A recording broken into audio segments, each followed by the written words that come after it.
ക്രൈസ്തവരെ തട്ടിക്കൊണ്ടുപോകുന്നതിന് പിന്നിൽ നിഗൂഢ അജണ്ട.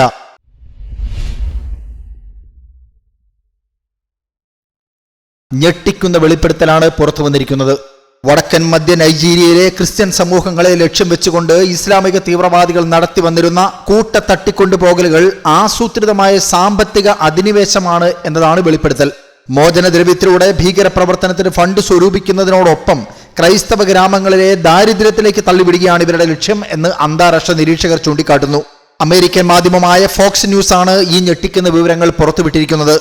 നൂറുകണക്കിന് ആളുകളെ ഒരേ സമയം തട്ടിക്കൊണ്ടുപോയി ഉൾവനങ്ങളിൽ മാസങ്ങളോളം ബന്ദിയാക്കുകയാണ് തീവ്രവാദികൾ ചെയ്തു വരുന്നത്. ഇവരെ മോചിപ്പിക്കാൻ ആവശ്യപ്പെടുന്നത് സാധാരണക്കാർക്ക് ചിന്തിക്കാൻ കഴിയാത്ത തുകയാണ്. പ്രിയപ്പെട്ടവരുടെ ജീവൻ രക്ഷിക്കുവാനായി കുടുംബാംഗങ്ങൾക്ക് തങ്ങളുടെ ഏക ഉപജീവന മാർഗമായ കൃഷിയിടങ്ങളും കന്നുകാലികളും വീടും പോലും വിൽക്കേണ്ടി വരുന്നു.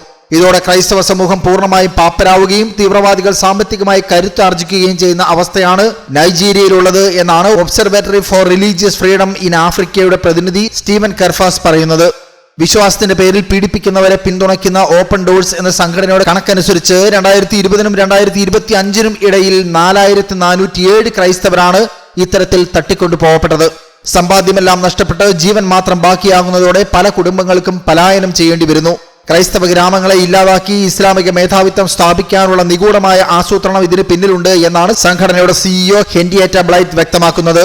നൈജീരിയയിൽ ക്രൈസ്തവർ നേരിടുന്ന ഈ വംശഹത്യയിൽ അന്താരാഷ്ട്ര മനുഷ്യാവകാശ സംഘടനകൾ ആശങ്ക രേഖപ്പെടുത്തിയിട്ടുണ്ട്.